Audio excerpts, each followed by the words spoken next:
¿Y si te dijera que existió un edificio tan sagrado, tan poderoso, que su destrucción cambió la historia de la humanidad 2 veces? Este no era un templo cualquiera.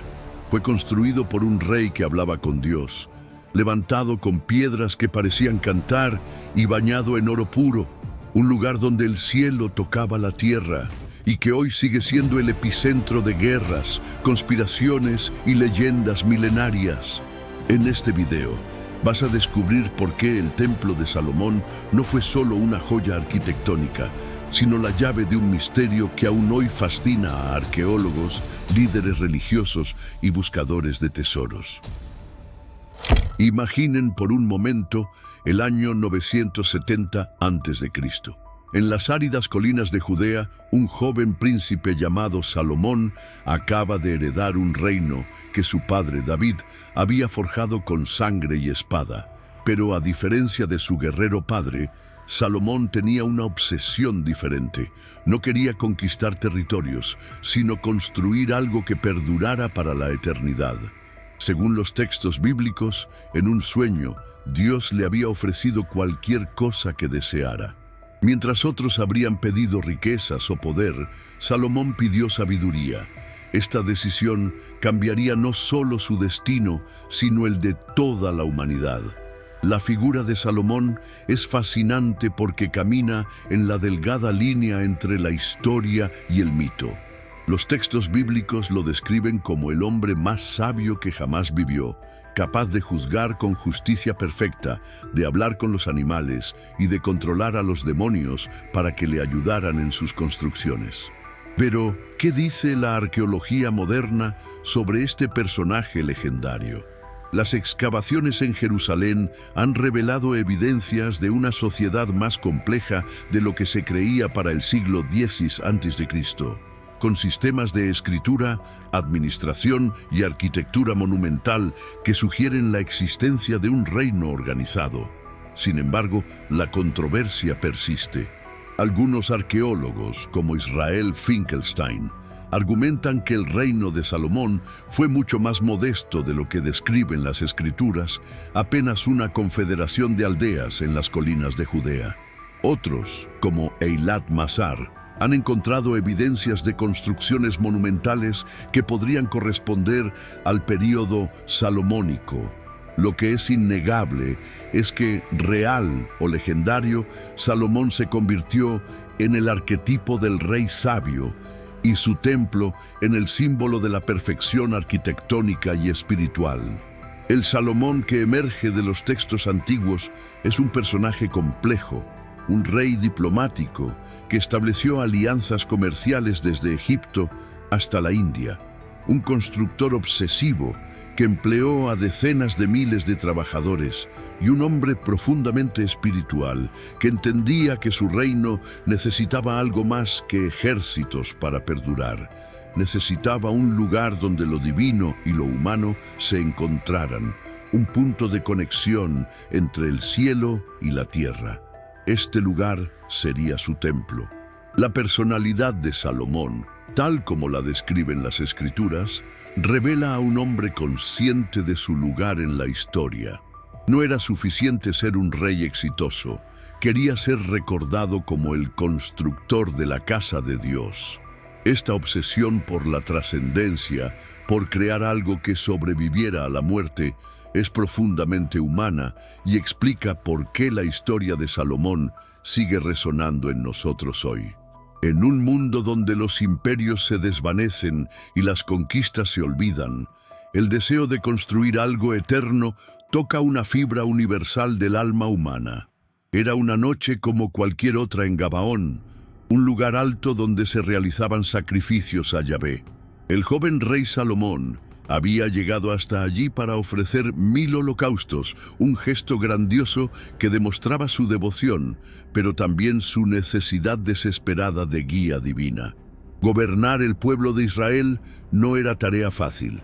Las 12 tribus tenían sus propias tradiciones, sus propios líderes, sus propias ambiciones. ¿Cómo podría un hombre tan joven mantener unido lo que su padre David había conquistado con tanto esfuerzo? Según relata el primer libro de los Reyes, esa noche Dios se le apareció a Salomón en sueños. No fue una visión aterradora como las que experimentaron otros profetas, sino un encuentro íntimo, casi paternal. «Pide lo que quieras que te dé», le dijo la voz divina. Era una oferta que cualquier mortal habría aprovechado para pedir riquezas, longevidad o poder sobre sus enemigos. Pero Salomón sorprendió incluso a Dios con su respuesta. «Dame un corazón que sepa escuchar, para que pueda gobernar a tu pueblo y distinguir entre el bien y el mal». Esta petición no solo reveló la sabiduría innata de Salomón, sino que estableció el fundamento teológico de su reinado. Al pedir sabiduría para gobernar, Salomón estaba reconociendo que el verdadero poder no venía de la fuerza militar o la riqueza, sino de la capacidad de discernir la voluntad divina. Dios, complacido con esta respuesta, no solo le concedió la sabiduría pedida, sino que agregó: «También te doy lo que no me has pedido, riquezas y gloria, de modo que durante toda tu vida no habrá rey que se te compare». Pero había una condición, una advertencia que resonaría a lo largo de toda la historia del pueblo de Israel. «Si andas en mis caminos y cumples mis estatutos y mandamientos, como lo hizo David tu padre, te daré también una larga vida». Esta promesa condicional se convertiría en el tema central no solo del reinado de Salomón, sino de toda la historia bíblica. La bendición divina dependía de la obediencia, y la desobediencia traería consecuencias terribles. Al despertar, Salomón comprendió que había recibido más que un don, había recibido una misión. Su sabiduría no era solo para su beneficio personal, sino para servir a su pueblo y, más importante aún, para honrar a Dios. Y la manera más grandiosa de honrar a Dios sería construyendo una casa digna de su presencia, no un palacio para el rey, sino un templo para el Rey de Reyes. Esta visión se convertiría en la obsesión de su vida y en el legado que lo inmortalizaría. El sueño de Gabaón marca un punto de inflexión no solo en la vida de Salomón, sino en la historia de la humanidad. Por primera vez en la historia, según el relato bíblico, un gobernante pedía sabiduría en lugar de poder, entendimiento en lugar de riquezas. Este gesto establecería a Salomón como el prototipo del rey sabio, un ideal que influenciaría a gobernantes durante milenios. Y todo comenzó con un sueño y una pregunta divina que cambió el curso de la historia. Despertar de un sueño divino es una cosa. Convertir esa visión en realidad es completamente diferente. Salomón se enfrentaba a un desafío monumental: construir un templo digno del Dios del universo en una época donde la tecnología más avanzada era la rueda y el cincel de bronce. No había grúas, no había explosivos para extraer piedra, no había sistemas de transporte modernos. Todo debía hacerse con fuerza humana, ingeniería primitiva y, según creía Salomón, con la ayuda divina. El primer desafío era el diseño. Según los textos bíblicos, Dios mismo le proporcionó a Salomón los planos detallados del templo, siguiendo el modelo del tabernáculo que Moisés había construido en el desierto, pero magnificado y permanente. Las dimensiones, aunque modestas para los estándares modernos, eran impresionantes para la época: 60 codos de largo, 20 de ancho y 30 de alto, aproximadamente 27 metros de largo, 9 de ancho y 13.5 de alto. Pero no era solo el tamaño lo que haría especial al templo, sino los materiales y la artesanía. El segundo desafío era logístico. Salomón necesitaba los mejores materiales del mundo conocido: cedro del Líbano para la madera, oro de Ofir para los revestimientos, bronce para los utensilios sagrados y las piedras más finas para los cimientos. Esto requería una red comercial que se extendiera por todo el Mediterráneo y más allá. Salomón demostró aquí su genio diplomático, estableciendo alianzas comerciales que convertirían a Israel en un hub comercial entre África, Asia y Europa. La alianza más importante fue con Hiram, rey de Tiro, quien se convertiría en el socio indispensable del proyecto. Tiro era la potencia naval y comercial del momento, con artesanos legendarios y acceso a los recursos más exóticos del mundo. Hiram no solo proporcionó los materiales, sino que envió a sus mejores artesanos, incluyendo a un maestro constructor también llamado Hiram, descrito como lleno de sabiduría, inteligencia y conocimiento para hacer toda clase de trabajos en bronce. Esta colaboración internacional muestra que el templo no fue solo un proyecto israelita, sino un esfuerzo multicultural. El tercer desafío era humano. Según las Escrituras, Salomón movilizó a 30.000 hombres que trabajaban en turnos en el Líbano, 70.000 cargadores y 80.000 canteros en las montañas, supervisados por 3.300 capataces. Estas cifras, aunque posiblemente exageradas, indican la magnitud del proyecto. Imaginen las implicaciones logísticas: alimentar, alojar y organizar a decenas de miles de trabajadores durante 7 años. Era un proyecto que requería no solo recursos materiales, sino una organización estatal sofisticada. Lo que hace fascinante este proyecto es que Salomón entendió que no estaba construyendo solo un edificio, sino un símbolo que definiría la identidad de su pueblo para siempre. Cada detalle tenía significado religioso. Cada material tenía propósito simbólico, cada dimensión seguía proporciones sagradas. El templo no era solo arquitectura, era teología hecha piedra, una declaración de fe construida para la eternidad. Y en 7 años lo imposible se hizo realidad. En el año 4 del reinado de Salomón, en el mes de Siv, algo extraordinario comenzó a suceder en las colinas de Jerusalén. Miles de trabajadores se dirigían cada madrugada hacia el monte Moriah, el lugar donde Abraham había estado dispuesto a sacrificar a Isaac, donde David había comprado la era de Araúna para construir un altar. Ahora, ese lugar sagrado se transformaría en el escenario de la construcción más ambiciosa de la historia antigua. La primera fase fue la preparación del terreno. El monte Moriah no era una superficie plana, sino una colina rocosa que debía ser nivelada y preparada para soportar una estructura monumental. Los trabajadores, usando herramientas primitivas, pero con una determinación sobrehumana, tallaron la roca viva para crear una plataforma estable. Según los textos, esta preparación tomó 3 años, y las piedras extraídas fueron tan perfectamente cortadas que encajaban sin necesidad de mortero. Los judíos de la época creían que las piedras mismas cooperaban con el proyecto divino. La segunda fase fue la construcción de los cimientos. Las piedras utilizadas eran enormes, algunas pesando varias toneladas. ¿Cómo lograron mover estas piedras gigantescas sin maquinaria moderna?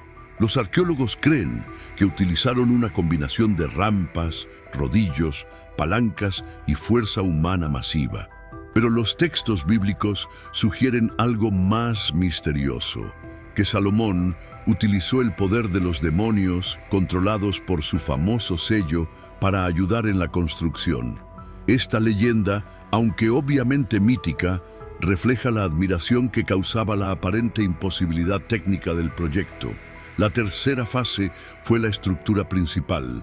La Biblia describe con detalle minucioso cada elemento: las paredes de piedra revestidas con madera de cedro, los pisos cubiertos con madera de ciprés, las ventanas con celosías intrincadas. Pero lo más asombroso era la decoración. Todo el interior estaba revestido con oro puro, desde el piso hasta el techo. Las paredes estaban talladas con querubines, flores y palmeras, todo cubierto con láminas de oro. El efecto debía ser deslumbrante, como estar dentro de una joya gigantesca. El elemento más sagrado Era el Santo de los Santos, un cubo perfecto de 20 codos de lado, completamente revestido en oro. Aquí se colocarían 2 querubines gigantescos, tallados en madera de olivo y cubiertos de oro, con las alas extendidas protegiendo el lugar donde se depositaría la Arca de la Alianza. Este era el lugar más sagrado del templo, donde la presencia de Dios habitaría de manera especial.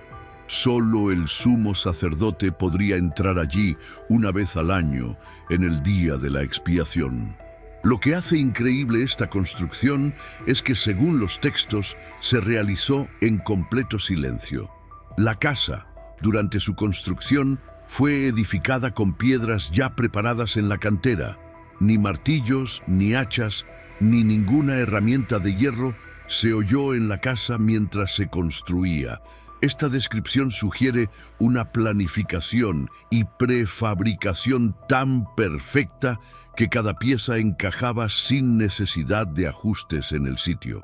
Para los antiguos israelitas, este silencio era señal de que Dios mismo dirigía la obra. Para nosotros, es testimonio de una ingeniería extraordinaria que desafía nuestras expectativas sobre las capacidades técnicas del mundo antiguo. Después de 7 años de trabajo incesante, el templo estaba terminado.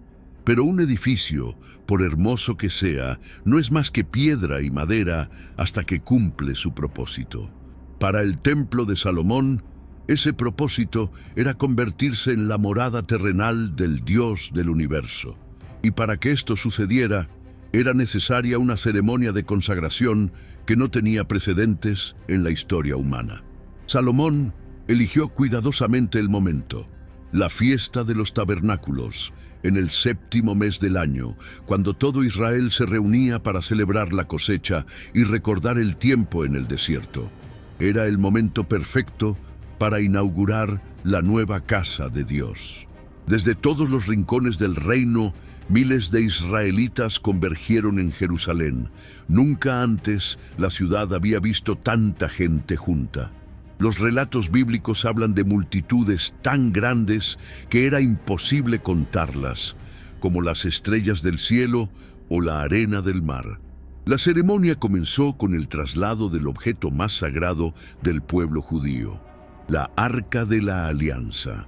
Esta caja de madera revestida en oro, que contenía las tablas de la ley que Dios había entregado a Moisés en el monte Sinaí, había acompañado al pueblo durante 40 años en el desierto y durante todas las conquistas de la tierra prometida. Ahora, finalmente, tendría un hogar permanente. Los sacerdotes la llevaron procesionalmente desde la ciudad de David hasta el monte Moriah, mientras la multitud cantaba y danzaba en éxtasis religioso. Cuando la arca fue colocada en el Santo de los Santos, bajo las alas protectoras de los querubines dorados, comenzó la parte más impresionante de la ceremonia, los sacrificios. Salomón ofreció 22,000 bueyes y 120,000 ovejas. Estas cifras, aunque posiblemente exageradas, indican la magnitud del evento. El humo de los sacrificios se elevaba hacia el cielo como una ofrenda masiva, mientras los sacerdotes y levitas cantaban salmos acompañados por instrumentos musicales.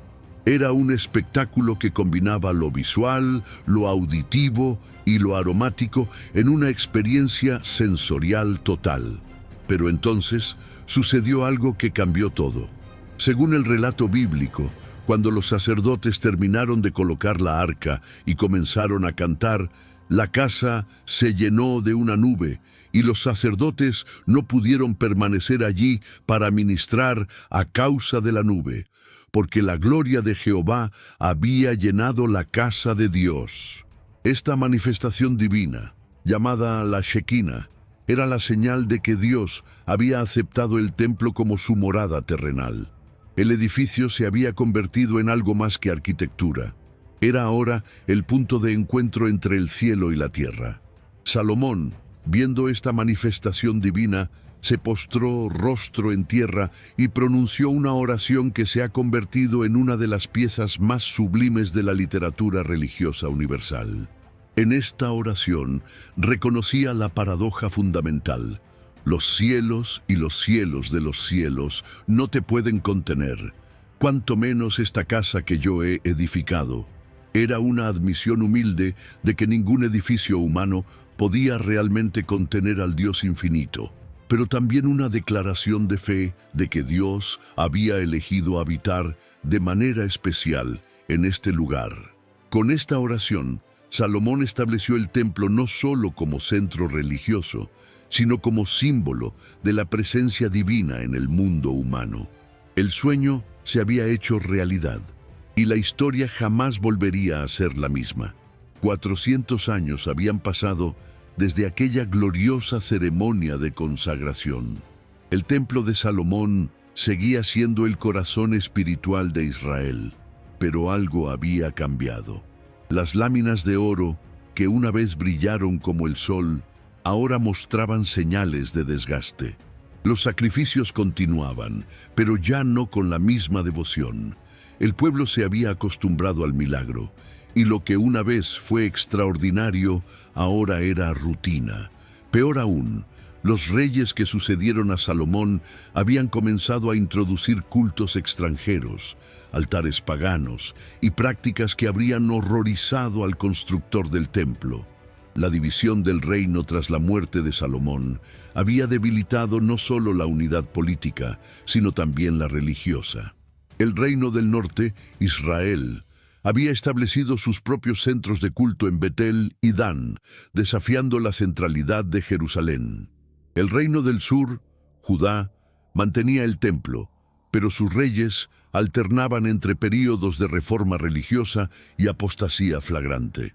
El rey Manasés llegó incluso a colocar una imagen pagana dentro del mismo templo, profanando el lugar más sagrado del judaísmo. Los profetas, esas voces incómodas que Dios enviaba para llamar al pueblo al arrepentimiento, comenzaron a pronunciar oráculos ominosos. Isaías, Jeremías, Ezequiel. Todos veían las nubes de tormenta acumulándose en el horizonte. ¿De qué me sirve la multitud de vuestros sacrificios?, preguntaba Dios a través de Isaías. No me traigáis más vana ofrenda, el incienso me es abominación. El templo se había convertido en un ritual vacío, desprovisto del corazón espiritual que lo había hecho sagrado. Jeremías fue particularmente profético en sus advertencias. Caminando por los atrios del templo, se atrevió a decir lo impensable. No confiéis en palabras de mentira diciendo, templo de Jehová, templo de Jehová, templo de Jehová es este. Para el profeta, el edificio no era una garantía automática de protección divina. Si el pueblo no cambiaba su comportamiento, ni siquiera el templo más sagrado podría salvarlo de la destrucción. Sus palabras fueron recibidas como herejía, pero la historia pronto demostraría que eran profecía. Mientras tanto, en el horizonte oriental, un nuevo poder estaba emergiendo. Nabucodonosor II había convertido a Babilonia en la nueva superpotencia del mundo antiguo. Sus ejércitos, equipados con armas de hierro y máquinas de asedio, habían conquistado a Siria, amenazaban a Egipto y ahora ponían sus ojos en los pequeños reinos del Levante. Para Babilonia, Judá era apenas un obstáculo menor en su camino hacia el dominio total. Pero para el pueblo judío, lo que estaba a punto de suceder cambiaría para siempre su comprensión de Dios, de la historia y de su lugar en el mundo. El año 586 a.C. comenzó como cualquier otro en Jerusalén. Los comerciantes abrían sus tiendas en el mercado. Los sacerdotes realizaban los sacrificios matutinos. Los niños jugaban en las calles empedradas. Nadie imaginaba que estaban viviendo los últimos días de un mundo que había existido durante 4 siglos. Pero en las llanuras de Mesopotamia, las legiones de Nabucodonosor ya estaban en marcha, y con ellas venía el fin de una era. El asedio de Jerusalén fue brutal y prolongado. Durante 18 meses, los babilonios rodearon la ciudad con una muralla de hierro y fuego. No podía entrar ni salir nada. Los alimentos se agotaron, las enfermedades se extendieron y la gente comenzó a morir de hambre en las calles. El rey Sedequías, el último monarca de Judá, enviaba mensaje tras mensaje pidiendo ayuda a Egipto, pero nadie vino. Jerusalén estaba completamente sola y el templo, que había sido símbolo de protección divina, parecía impotente ante la maquinaria de guerra babilónica. Cuando finalmente las murallas cedieron, lo que siguió fue una carnicería. Los soldados babilonios, frustrados por la larga resistencia, se vengaron con ferocidad. Mataron a los hijos de Sedequías delante de sus ojos. Luego le sacaron los ojos para que esa fuera la última imagen que viera. Nobles, sacerdotes, artesanos, todos los que podían ser útiles en Babilonia fueron encadenados para el exilio. Los que no servían fueron ejecutados en el acto. Las calles de Jerusalén se tiñeron de rojo y el llanto se escuchaba desde las colinas circundantes. Pero lo peor estaba por venir. Los babilonios habían venido no solo por conquista, sino por saqueo. Y el objetivo más preciado era el templo de Salomón. Imaginen la escena: soldados paganos irrumpiendo en el lugar más sagrado del judaísmo, arrancando las láminas de oro de las paredes, fundiendo los objetos sagrados, profanando el altar donde durante siglos se había ofrecido incienso al Dios de Israel. Los utensilios sagrados, las columnas de bronce, el mar de bronce, todo fue desmantelado y llevado como botín de guerra. Pero el momento más traumático llegó cuando los babilonios entraron al Santo de los Santos. Allí, bajo las alas protectoras de los querubines dorados, había reposado durante 4 siglos la Arca de la Alianza, el objeto más sagrado del pueblo judío. ¿Qué pasó con ella? Los textos bíblicos guardan un silencio misterioso.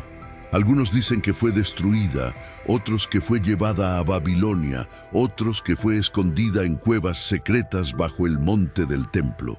Lo cierto es que desde ese día, la Arca de la Alianza desapareció de la historia, convirtiéndose en el tesoro perdido más buscado de todos los tiempos. Finalmente, los babilonios hicieron lo impensable: prendieron fuego al templo.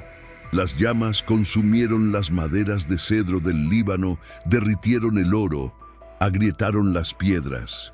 El edificio que había tomado 7 años construir fue reducido a cenizas en una sola noche. Cuando amaneció, solo quedaban ruinas humeantes donde una vez había estado la casa de Dios. Para los judíos que presenciaron esta destrucción, no solo había ardido un edificio, había ardido su mundo, su fe, su identidad. ¿Cómo podía Dios haber permitido que su propia casa fuera destruida? Había abandonado a su pueblo para siempre. Junto a los ríos de Babilonia nos sentábamos y llorábamos acordándonos de Sión. En los sauces de en medio de ella colgábamos nuestras arpas. Así comienza el Salmo 137, uno de los lamentos más desgarradores de la literatura universal. Miles de judíos, encadenados como esclavos, caminaban por el desierto hacia una tierra extraña, llevando en sus corazones el recuerdo ardiente de su templo destruido. Era el comienzo de una experiencia que transformaría para siempre al pueblo judío: el exilio. Babilonia era una ciudad deslumbrante, con sus jardines colgantes, sus zigurats que tocaban el cielo, sus calles bulliciosas llenas de comerciantes de todo el mundo conocido. Pero para los judíos exiliados, toda esa grandeza era solo una prisión dorada. Habían perdido más que su libertad, habían perdido su lugar en el mundo. El templo no era solo un edificio religioso, era el centro de su identidad, el lugar donde Dios habitaba, la prueba tangible de que eran el pueblo elegido. Sin Él, ¿quiénes eran? La crisis espiritual fue inmensa. Muchos judíos comenzaron a preguntarse si acaso los dioses babilónicos eran más poderosos que Yahvé. Después de todo, habían conquistado la ciudad sagrada y destruido el templo. Había sido todo una ilusión. ¿Era Yahvé realmente el Dios del universo o simplemente una deidad local que había sido derrotada por dioses superiores? Algunos exiliados abandonaron completamente su fe, se asimilaron a la cultura babilónica y desaparecieron para siempre de la historia. Pero otros respondieron de manera diferente. Profetas como Ezequiel comenzaron a reinterpretar la destrucción del templo no como una derrota de Dios, sino como su juicio. El templo había sido destruido no porque Dios fuera débil, sino porque el pueblo había sido infiel. Era un castigo, no un abandono. Y si era un castigo, entonces también podía haber perdón y restauración. Esta reinterpretación teológica fue crucial para la supervivencia del judaísmo. Durante los 70 años del exilio sucedió algo extraordinario. Sin templo, sin sacrificios, sin tierra, los judíos tuvieron que reinventar su religión. Desarrollaron nuevas formas de culto: la sinagoga, el estudio de la Torá, la oración comunitaria. Compilaron y editaron sus escrituras sagradas, creando la base de lo que después sería la Biblia hebrea. Mantuvieron viva la memoria del templo a través de salmos, lamentaciones y historias que pasaban de generación en generación. Y sobre todo, mantuvieron viva la esperanza del retorno. La figura más importante de este periodo fue el profeta Ezequiel, quien tuvo una visión extraordinaria del templo futuro. En su exilio junto al río Quebar, Ezequiel vio en sueños un templo magnífico, más grandioso que el de Salomón, con medidas precisas y rituales detallados. Esta visión no solo consoló a los exiliados, sino que les dio una esperanza concreta. Un día regresarían y el templo sería reconstruido. Pero el nuevo templo sería diferente, purificado, perfecto. Era una promesa que mantendría viva la llama de la esperanza durante las décadas más oscuras de la historia judía. El año 538 a.C. trajo una noticia que parecía demasiado buena para ser verdad. Ciro, el nuevo emperador persa que había conquistado Babilonia, había emitido un decreto extraordinario. Todos los pueblos exiliados podían regresar a sus tierras ancestrales y reconstruir sus templos. Para los judíos, que habían llorado junto a los ríos de Babilonia durante 70 años, era como si los muertos hubieran vuelto a la vida. La imposible promesa de los profetas se estaba cumpliendo. El pueblo elegido regresaba a casa. El viaje de regreso fue una experiencia agridulce. Los exiliados que habían partido siendo niños ahora eran ancianos. Muchos habían muerto en tierra extraña, sin ver el cumplimiento de la promesa. Sus hijos y nietos emprendían el viaje hacia una tierra que conocían solo por las historias de sus padres. Bajo el liderazgo de Zorobabel, descendiente de la casa real de David y del sumo sacerdote Jesús, cerca de 50.000 judíos comenzaron el arduo viaje a través del desierto, llevando consigo los utensilios sagrados del templo que Ciro había ordenado devolver. Cuando finalmente llegaron a Jerusalén, lo que encontraron fue devastador. La ciudad que habían idealizado en sus memorias era ahora un montón de ruinas.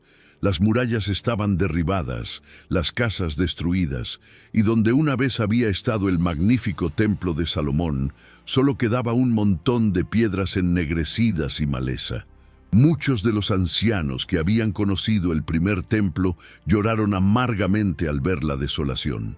Pero otros vieron oportunidad donde había ruinas, la chance de empezar de nuevo, de construir algo mejor.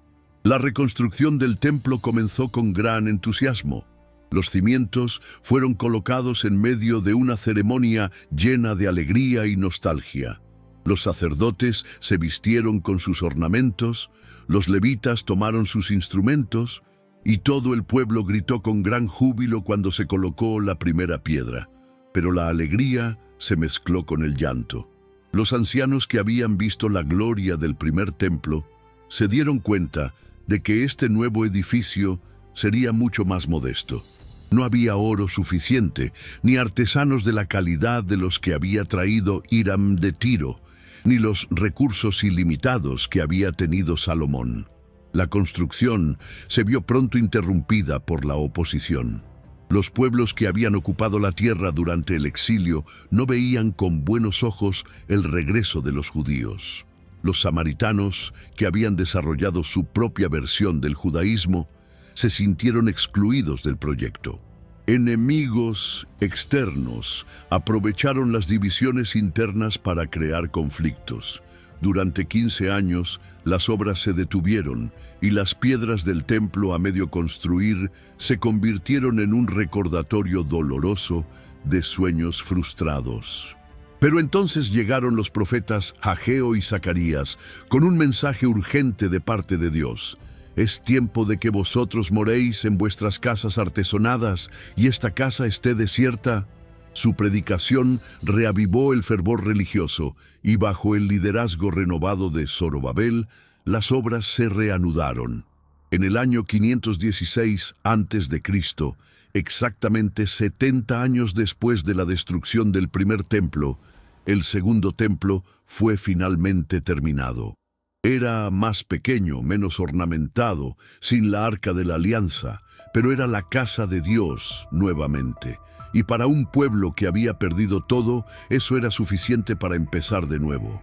500 años habían pasado desde que el segundo templo había sido construido con tanta esperanza y tantas lágrimas.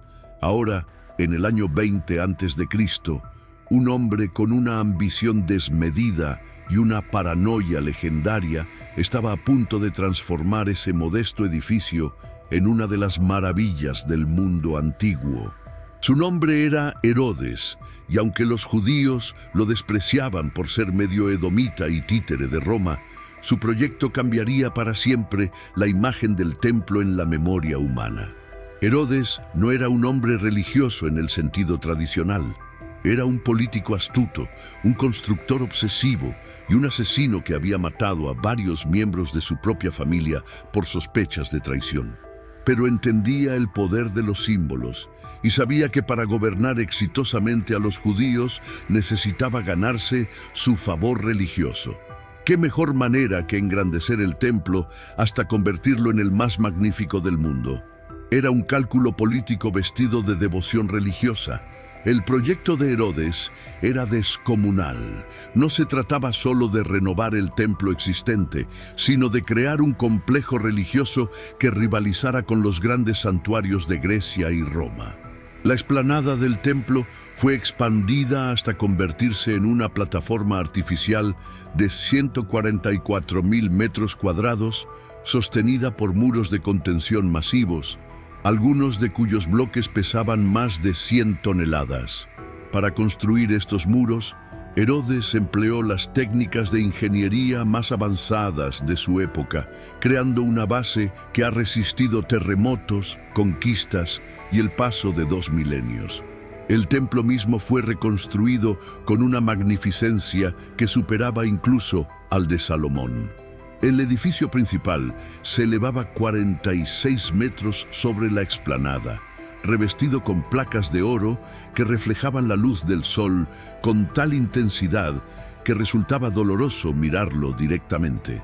Las columnas eran de mármol blanco, los portales estaban decorados con cortinas de colores preciosos y todo el complejo estaba rodeado por pórticos elegantes donde los peregrinos podían descansar y los maestros podían enseñar. Pero la verdadera genialidad del proyecto de Herodes estaba en su planificación urbana. Creó un sistema de patios concéntricos que organizaban a los visitantes según su grado de pureza ritual. El patio exterior era para los gentiles, el siguiente para las mujeres judías, luego el patio de los israelitas, después el de los sacerdotes, y finalmente el templo propiamente dicho. Era una arquitectura que reflejaba la teología. Mientras más cerca del Santo de los Santos, más sagrado era el espacio. La construcción tomó 46 años en completarse, empleando a miles de trabajadores y artesanos. Herodes contrató a 1000 sacerdotes y los entrenó como albañiles y carpinteros para que pudieran trabajar en las áreas más sagradas sin profanarlas. El costo fue astronómico, pero el resultado fue espectacular. Cuando finalmente estuvo terminado, el templo de Herodes era considerado una de las maravillas del mundo antiguo. Los peregrinos venían de todo el Imperio Romano solo para contemplar su magnificencia. Irónicamente, el hombre que había querido comprar el favor divino con arquitectura había creado el escenario donde se desarrollarían algunos de los eventos más importantes de la historia humana. En los patios del templo de Herodes, durante los primeros siglos de nuestra era, se desarrolló un fenómeno extraordinario que cambiaría para siempre la historia de la humanidad. Este edificio, construido para ser el centro exclusivo del judaísmo, se convirtió inesperadamente en el punto de origen de 3 religiones monoteístas que hoy profesan más de la mitad de la humanidad.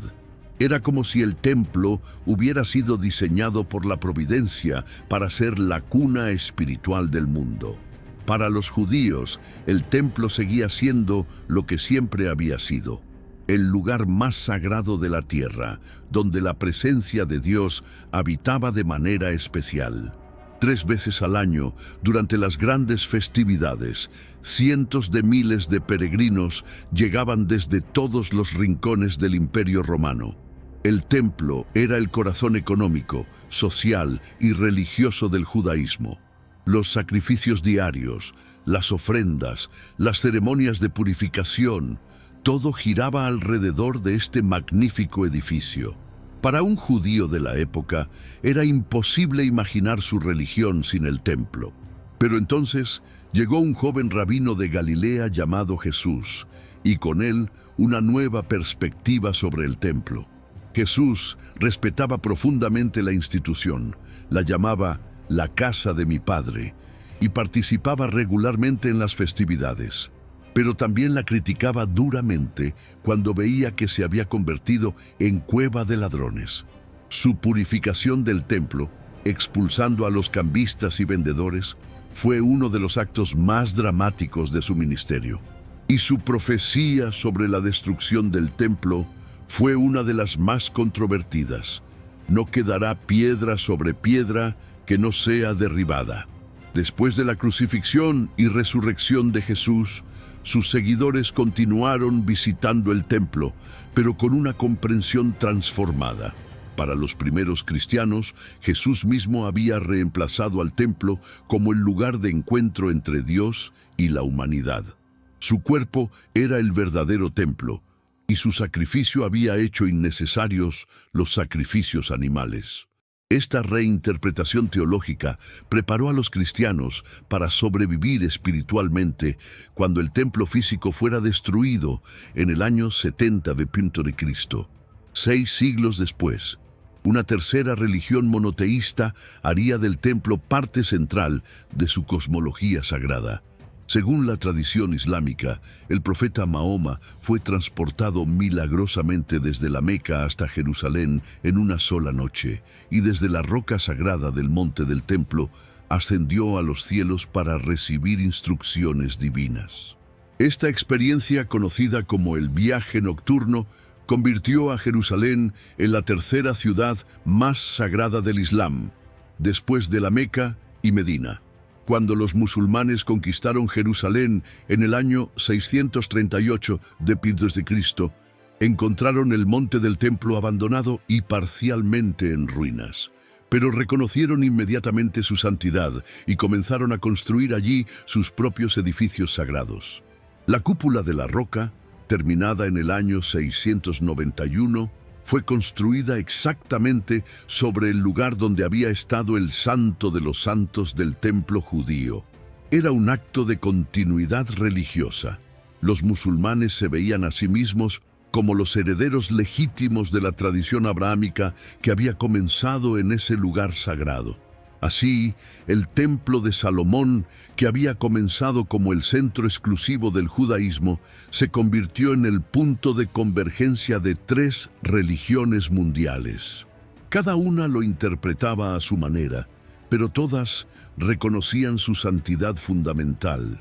Era un testimonio extraordinario del poder de los lugares sagrados para trascender las fronteras religiosas y culturales, pero también una fuente potencial de conflicto cuando diferentes grupos reclaman el mismo espacio como exclusivamente suyo. El año 70 después de Cristo había comenzado con esperanza para los judíos rebeldes que se habían alzado contra el poder romano. Habían logrado expulsar a las legiones de Palestina, habían establecido un gobierno independiente y habían acuñado monedas con la inscripción Libertad de Sión.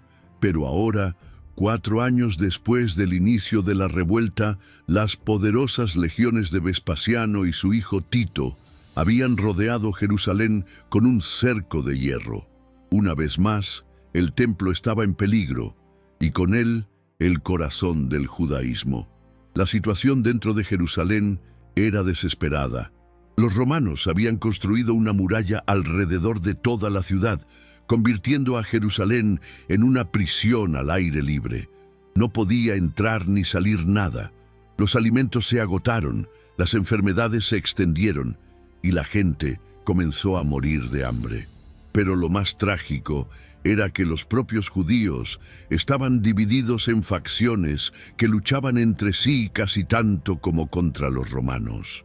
Los celotes, los sicarios y otros grupos rebeldes se mataban unos a otros dentro de la ciudad asediada. Josefo, el historiador judío que había desertado a los romanos, intentó desde fuera de las murallas convencer a sus compatriotas de que se rindieran. Pero los defensores del templo preferían morir antes que entregar la casa de Dios a los paganos. Creían firmemente que Dios no permitiría que su templo fuera destruido por segunda vez. Esperaban un milagro, una intervención divina que salvara la ciudad sagrada. Pero los cielos permanecieron silenciosos y las máquinas de asedio romanas continuaron su trabajo implacable. El 9 de Av del año 70, las legiones romanas finalmente penetraron las defensas del templo. Lo que siguió fue una masacre terrible. Los soldados, enloquecidos por la larga resistencia, mataron a todo el que encontraron. Los sacerdotes que intentaron salvar los objetos sagrados fueron ejecutados en el mismo altar donde habían servido. Los peregrinos que se habían refugiado en el templo fueron quemados vivos cuando los romanos prendieron fuego al edificio. Según Josefo, un soldado romano arrojó una antorcha encendida a través de una ventana y pronto todo el templo estuvo en llamas. Tito, el comandante romano, supuestamente quería preservar el templo como trofeo, pero ya era demasiado tarde. Las llamas consumieron los tapices, derritieron el oro, agrietaron las piedras. El techo se derrumbó con un estruendo que se escuchó por toda la ciudad. En unas pocas horas, el trabajo de 46 años de construcción se convirtió en cenizas. La destrucción del segundo templo fue aún más traumática que la del primero. En el año 586 a.C., el pueblo había conservado la esperanza de que era un castigo temporal. Pero ahora, después de una segunda destrucción, muchos judíos se preguntaron si acaso Dios había abandonado definitivamente a su pueblo. La respuesta que encontraron cambiaría para siempre la naturaleza del judaísmo. Sin templo, sin sacrificios, sin patria, los judíos se convertirían en un pueblo del libro, manteniendo viva su fe a través del estudio, la oración y la memoria. El templo físico había sido destruido, pero el templo espiritual sobreviviría en el corazón de los judíos dispersos por todo el mundo.